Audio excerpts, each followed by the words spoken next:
Hey, how you doing? My name is Ryan. I'm here to talk to you about fireplace operation and a remote system that's on just about every fireplace system today.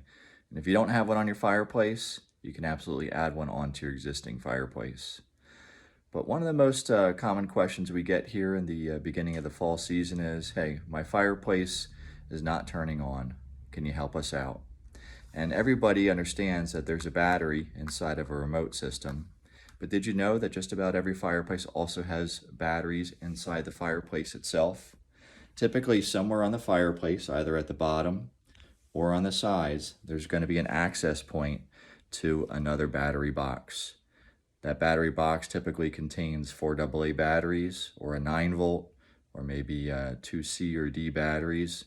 This is something that's commonly overlooked, and it's my tip to get your fireplace up and running. So if the remote has a readout, but your fireplace just won't react, check that out. The other thing you can do is audibly listen to the fireplace. When you press your remote, typically your fireplace itself will send out some sort of tone.